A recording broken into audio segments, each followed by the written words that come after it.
Bibiliya iravuze ngo uburyo ubwenge bw'Imana bunyuranye n'ubw'isi. Ijambo ry'umusaraba kubarimbuka n'ubupfu, ariko kuri twebwe abakizwa n'imbaraga z'Imana, kuko byanditswe ngo nzarimbura ubwenge bw'abanyabwenge n'ubuhanga bw'abahanga nzabuhindura ubusa. Mbese none umunyabwenge ari he? Umwanditsi ari he? Umunyampaka wo muri iki gihe ari he? Ubwenge bw'isi Imana ntiyabuhinduye ubupfu, kuko ubwo bwenge bw'Imana bwategetse ko ab'isi badaheshwa kumenya Imana n'ubwenge bw'isi. Imana yishimira gukirisha abayizera ubupfu bw'ibibwirizwa. Turabayuda basaba ibimenyetso, naho abagiriki bo bagashaka ubwenge, ariko twebweho tubwiriza ibya Kristo wabambwe. Uwo ku bayuda ni ikigusha, ku banyamahanga ni ubupfu, ariko kubahamagawe b'abayuda n'abagiriki ni Kristo, ari we mbaraga z'Imana kandi n'ubwenge bwayo, kuko ubupfu bw'Imana burusha abantu ubwenge, kandi intege nke z'Imana zirusha abantu imbaraga. Reka iri jambo niryo ndibuhagararemo cyane ndisubiremo. Bibiliya iravuze ngo ubupfu bw'Imana burusha abantu ubwenge, kandi intege nke z'Imana zirusha abantu imbaraga. Imana itugirire neza cyane. Aya magambo niyo nshaka tuganireho, ariko cyane Bibiliya iravuze ngo ibipfu by'ibibwirizwa n'iby'Imana idukirisha. Aya ni amagambo Pawulo yandikiye Abakorinto. Aba Bakorinto bari abanyabwenge, kenshi bakritikaga iby'Imana. Iby'Imana babishyiragamo imibare myinshi, bigatuma Imana idakorana nabo ibintu birenze.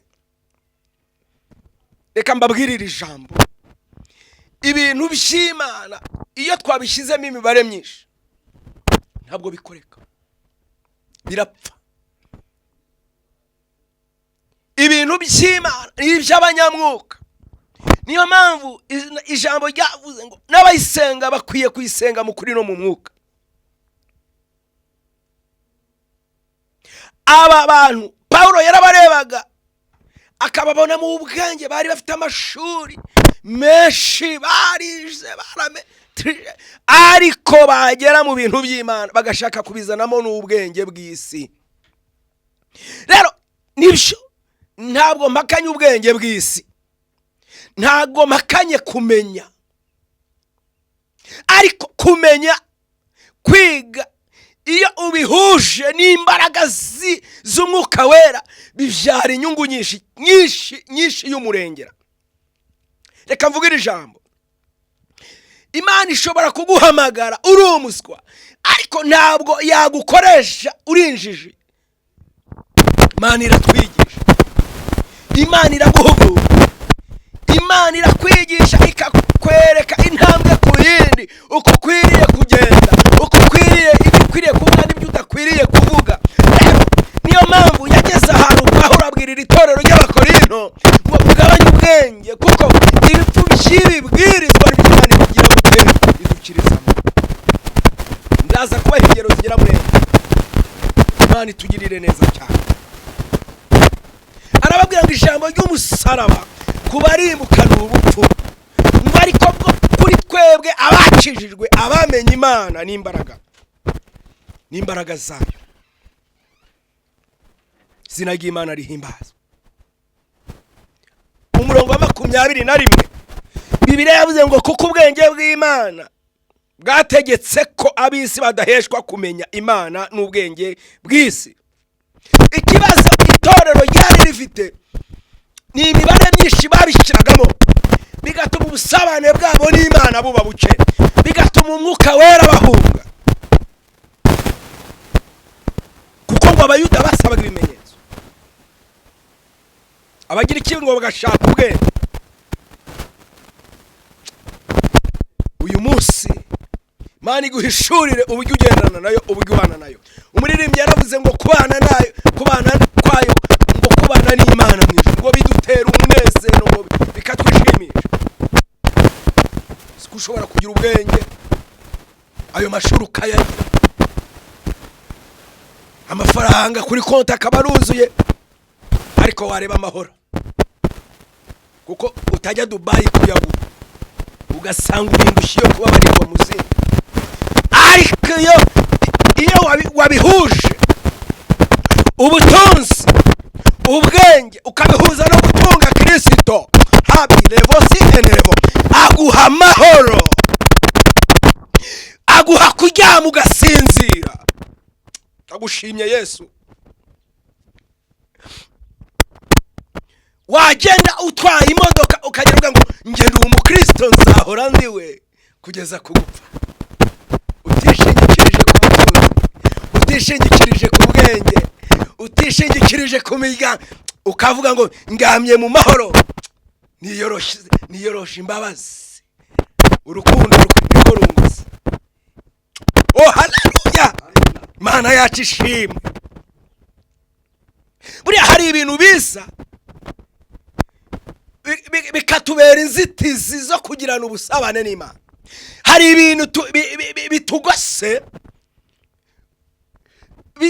biza bigatuma Imana itabangari muri twe, itabandende muri twe. Haleluya. Hari ayiwe amafaranga akaza akakubyiga agatuma umwuka uceceka. Bivuge newe, ariko ngo kubaha Imana ngo iyo bifatanije no kugira umutima unyuzwe ngo bizana inyungu nyinshi. Ukagira amahoro abandi babuze, ukagira umutekano abandi babuze, ukagira ibyishimo abandi bagize gute babuze.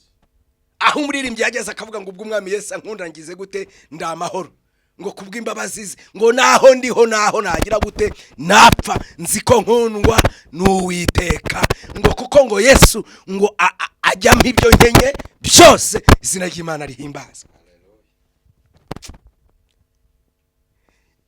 Bikaza bikamera bikaba inzitane, bikaza bikakunamaho, bikakugota, bigatuma umwuka wera adakorera muri wowe. Ariko 24 Pawulo arababwira ngo ariko kubahamagawe b'Abayuda babagira iki? Kristo niwe mbaraga z'Imana kandi niwe bwenge. Ariko uyu munsi tuze gusaba ubwenge. 25 aravuga ngo kuko ubupfu bw'Imana burusha abantu ubwenge, ngo kandi intege nke z'Imana zirusha abantu imbaraga. Izina ry'Imana rihimbazwe. Ubupfu bw'Imana, bakozi b'Imana, ubupfu bw'Imana ayiwe bujya bukora ubupfu bw'Imana. Namani umugaba w'ingabo z'Isiriya, Bibiliya iravuga ngo yari umubembe, ariko ngiwe hari akakobwa gato kakanyagano ukamushyirira amazi muri dushe, yakuramo ikote, ibirokoroko by'amaranka. Mugabo yari yarashize mwabagabo mwe, yari yarabose atazomene sire, ariko mwana aramubwira tumva nkubwire, none ubwo uri generali majoro, iyo uza kumenya ko iwacu muri Isiraheli hari umuhanuzi, ibyo bibembe byakuvaho. Ngo arabyumva, n'Imana imuha umugisha, arabyumva agendera mu iyerekwa ry'umwana w'umukobwa, asaba urwandiko rwo kwinjira mu gihugu cya Isiraheli. Perezida ararumuha, ngo afata amasikoti ye agenda nk'ugaragara nk'ukomeye. Ndi ku ijambo rivuga ngo ubupfu bw'Imana,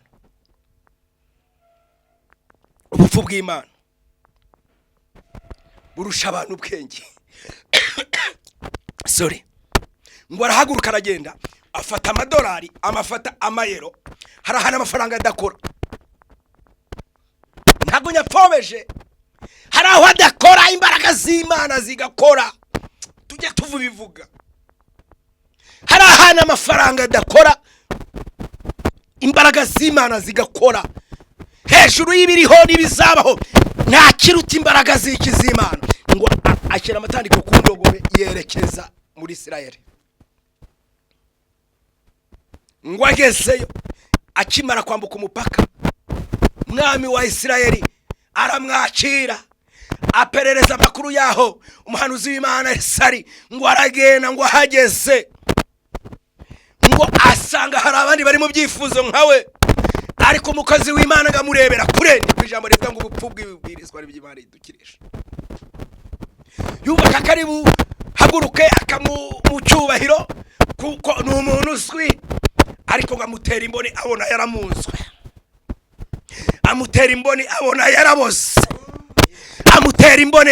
Buriya reka mbabwira abahanuzi, abakozi b'Imana, hari ibyo tubona abandi batabona, hari ibyo twumva abandi batumva. Mu byange mu byemere niko kuri. Ngo akimubona abona ko amaze igihe abembye, akimubona abona ko amaze igihe arwaye, akimubona abona ko yamunzwe. Ngo aramwitegereza, aramubwira ati sinkukozeho ikiganza cyanjye ngewe. Aramubwira ati nakubonye urinda ushiye kubabarirwa nubwo uri generale, ariko reka nkugira inama, ndi umuhanuzi, Imana irambwiye ngo manuka ugende ujye muri Yorodani. Tazomene sire. Ngo azana ubwenge bwe, asubiza amaso inyuma, yibuka imigezi iri iwabo, asubizwa amaso inyuma, areba pisine ziri iwabo, yumva asuzuguwe n'umuhanuzi kumujyana mu kitarangari cy'epfo hano Nyabugogo. Yewe we, ngaramubwira turansuzuguye. Ngo abari bamuherekeje baramubwira ati ko atakwatsa amafaranga. Buriya bazika abahanuzi bose bajya amafaranga. Ntabwo abahanuzi bose bajya amafaranga, ntabwo abahanuzi bose ari abesikoro, ntabwo abahanuzi bose ari abanyenzara. Hari abantu Imana yabahamagaye, hari abantu Imana yibikiye batajya kubya. Hari we Yesu we tazomene sire, badakora ku byashinganywe. Hari ukuntu tureberwa mu gatebo, mukumva abantu bose n'abanyenzara, mukumva abashumba bose n'abanyenzara. Ntabwo bose ari abesikoro, hari abantu Imana yibikiye. Hari 7,000 bitari byapfukamira Bayali, bigihagaze ku isezerano, bigihagaze ku mugambi wayo, bicyumva ijwi ry'Imana. Birahari, zina ry'Imana rihimbazwe. Baramubwira ati amafaranga ko ntayakwatse, indogobe ko naza kwatse, kumanuka tu ukidumbaguza inshuro 7 kubwiye, ariko gerageza gato turebe. Ndi kwijambo rivuga ngo ibipfu by'Imana n'iby'Imana idukirisha. Ngo arumva imbaraga z'umwuka zimurimo, ariko kwizera kurabura. Uriya hari ibintu tutizera, tukizerera mu mavuta y'umuhanuzi bikemera. Hari ukuntu uhora ugira ikigeragezo ukakimira n'imyaka, ukakita icyawe, ukumva ko bitazakubaho, ukumva ko bigasaba support y'ukwizerera. Alazene bone saingre. Nyumva cyane, reka nkubwire, niba utaranize kwizera byarakunane, ndakwizerera mu izina rya Yesu. Ndakwizerera mu izina rya Yesu. Mbega ngo aragenda yibira ubwa mbere, avamo ameze nkuko yarameze. Yibira bwa kabiri, avamo nkuko yarameze. Ubwa gatatu avamo nkuko yarameze. Ubwa kane avamo nkuko yarameze. Ubwa gatanu avamo nkuko yarameze. Ubwa gatandatu avamo nkuko yarameze. Lazene bone saingre. Ngo ubwa karindwi yibira, bwa karindwi ngo avuyemo, ngo avamo afite umubiri umeze nk'uw'uruhinja, ibibembe byahungutse, kwishimagura byarangiye. Ndi mu ijambo rivuga ngo ibipfu by'ibibwirizwa n'iby'Imana igidukiriza, bidashobokera abana b'abantu, ku bana birashoboka. Uyu mugabo yari yarivuje, ibyo byari byarariwe, ariko harakeneye umuhanuzi w'Imana. Amina. Ngo ava amakiza ibibembe, ava amakiza ibibembe. Reka mbabwire, dukeneye Imana y'ibimenyetso, dukeneye Imana y'ibitangaza. Imana yacu barayipinze ngo ntikora, ariko irakora. Barayidusuzuguranye ngo ntabwo ivuga ngo isohoze, iravuga igasohoza. Kaze lebone sayirigere, iravuga igasohoza. Ngo avamo, ngo atahavuga ngo muri Isiraheli hari Imana, atahavuga ngo muri Isiraheli hari abahanuzi, hari intumwa zayo, hari abakozi bayo. Zina ry'Imana rihimbazwe. Haleluya, haleluya. Ni mu ijambo rivuga ngo ibipfu by'ibibwirizwa n'iby'Imana idukirisha, ibipfu by'ibibwirizwa by'Imana igikoreramo. Zina ry'Imana nihimbazwe. Ngo Abafilisitiya barahagurutse mu bacamanza. Haleluya, haleluya. Bahagurukira ubwoko bwavuzweho n'Imana. Ariko Imana iha amakuru Gideyoni, iha amakuru Gideyoni. Hari ba Gideyoni Imana igiye guhagurutsa uno mwaka, hari ba Gideyoni barahana Imana ihagurukije uno mwaka. Imana ikugaba isi, Imana iguha amavuta ayo yasutse kuri Gideyoni. Urebe imirimo Imana igiye gukorera muri iki gihugu, urebe imirimo y'Imana igiye gukorera hanze y'iki gihugu. Izina ry'Imana rihimbazwe. Ko n'urugero rwa mbere rwa Gideyoni, ngo afata amakondera ni muri, aravuga ngo kubw'inkota ya Gideyoni n'Uwiteka ngo barapfa barashira, umwanzi wawe apfe mu izina rya Yesu. Amina. Izina ry'Imana rihimbazwe. Rimwe Bibiliya iravuga ngo Yesu arimo agenda mwivuga butumwa, ngo agera ku muntu wari impumyi, wavutse ari impumyi. Abaza abigishwa arabaza, mbese ari uriya mwana ari ninde wakoze icyaha? Haleluya. Arasubiza ngo nta numwe wakoze icyaha, ahubwo nukugira ngo imirimo y'Imana yerekanirwe muri we. Aravuga ngo nkwiye gukora umurimo wanumye hakiri ku manywa. Arangije avuga amagambo ko aravuga ngo bugiye kwira, ngo igihe umuntu atakibasha kugira gute gukora. Arangije ngo yitegereza umwana, asanga amaze igihe yarahumye, ariko nta kibazo yari afite, n'ababyeyi nta kibazo. Rega buriya uzi ko hari imbaraga za Kanada zitujyaho zikatubera imbogamizi zo kuzatera imbere. Nzabisobanura mu bintu bya karandi ikindi gihe. Nanasengere n'abantu baraboshye, abantu bakeneye gubohoka, abantu bakeneye imbaraga z'Imana bakabohoka.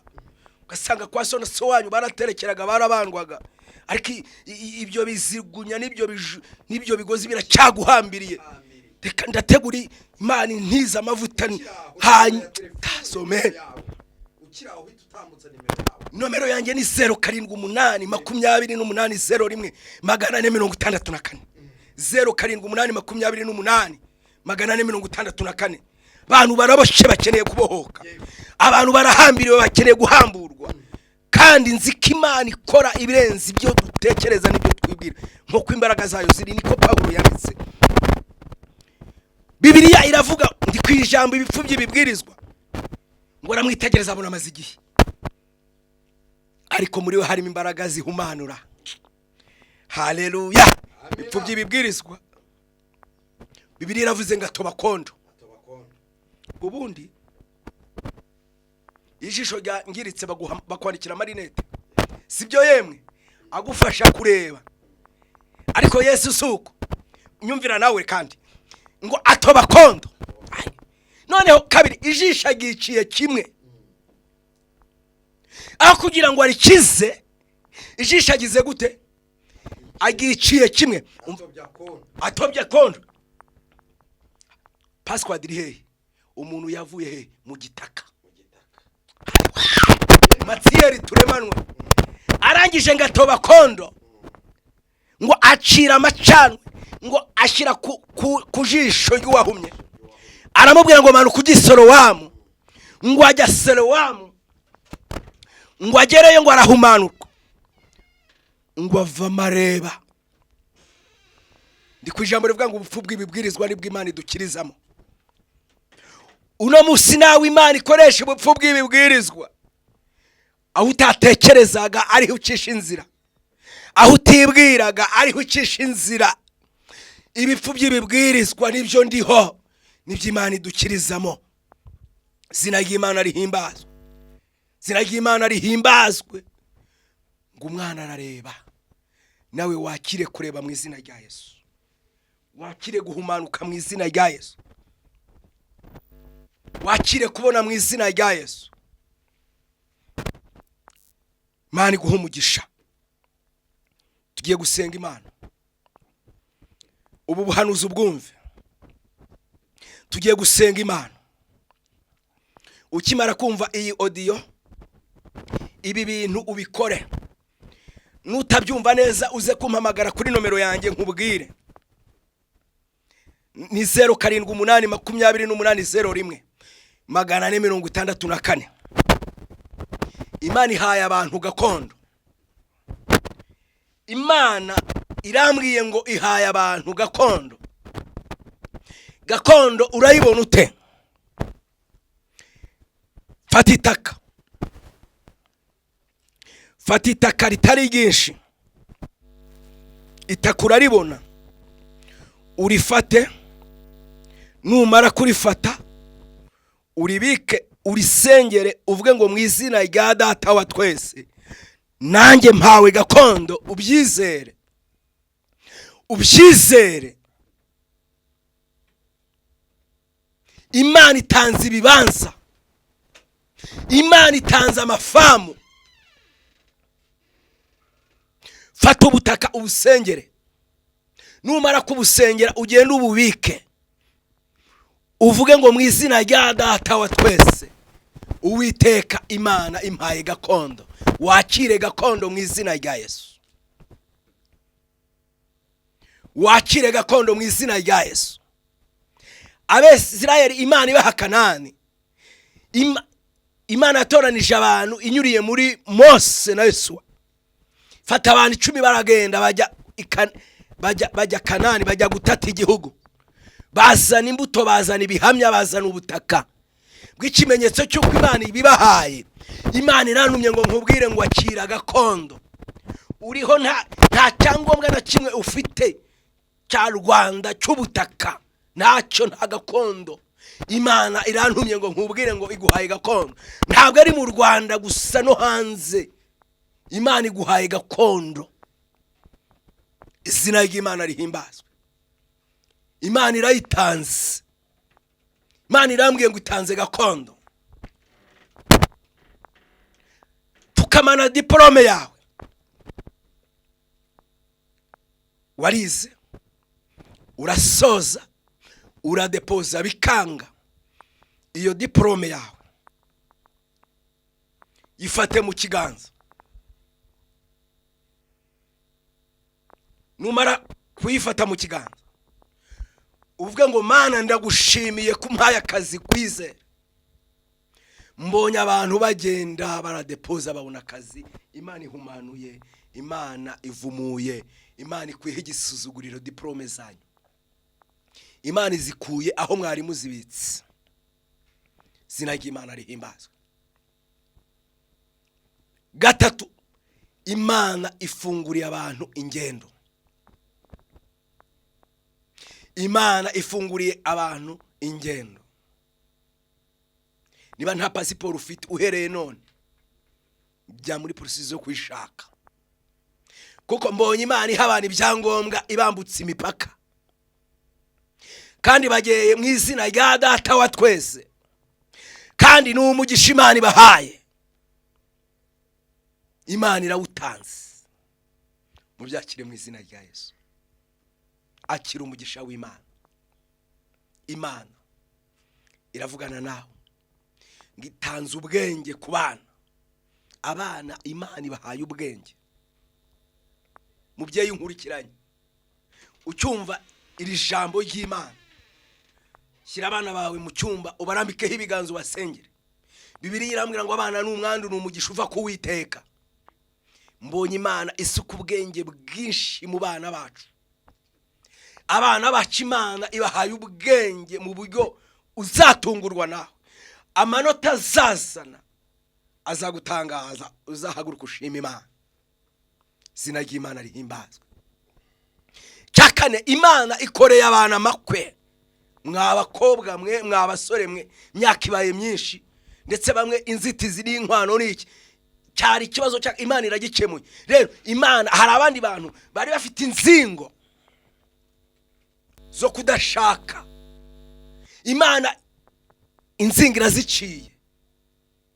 Uhereye none mu izina rya Data wa twese n'iry'Umwana n'iry'Umwuka wera, mwakira amakwe mazima, ubukwe busobanutse, ubukwe bw'ibitangaza. Imana iraburemye, si ubya kera, ni vuba, ni nonaha. Uzashima Imana, izina ry'Imana rihimbazwe. Tugiye gusenga n'Imana, tugiye gusenga n'Imana. Ariko ndashaka kuvugana n'umuntu urugo rusa nkaho runaniye, amarira y'urugo. Urimo urankurikira, uranyumvise, Imana igiye kuguha urugo ruzima. Ntabwo waremewe kurira, ntabwo waremewe urushako rubi. Hoya, uwo mugore Imana iramuhinduye, uwo mugabo Imana iramuhinduye. Byakire mu izina rya Yesu. Mbonye Imana iri hejuru y'ingo zasaga nk'izenda gusenyuka. Imana irambwiye ngo irazubatse, yubatse ingo, yubatse ingo. Mwakire kubakirwa ingo mu izina rya Yesu. Cya gatanu, Imana ikuye inzara mu rugo rwawe.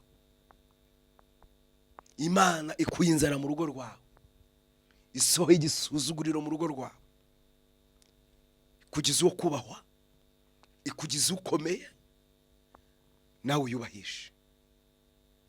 Imana ibampera umugisha.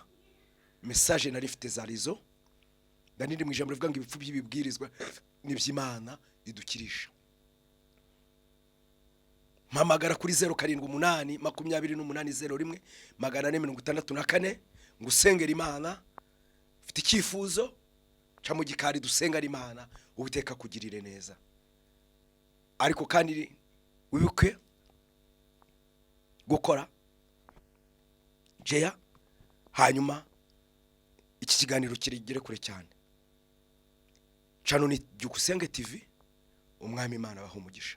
Mana nyir'ubutware, Mana utegeka, Mana ukora, Mana uvuga, Mana usohoza. Sengeye umuntu wese, ucishe mu nzira abantu batabona, ziriya twavuze z'ibupfu by'ibibwirizwa. Ukiza ubwoko bwawe, ukiza abantu bawe, abarushyu baruhure, abarwayi ubakize, abashonje ubagaburiye, abashomeri ubaha akazi, bambaye ubusubambike. Mwami Imana, kandi message untambu mpaye gutambutsa uziherekeresha imirimo n'ibitangaza ku bwawe Yesu. Urakoze kubyumvishe, njambaje nizeye niringiye izina ryawe Mwami Imana.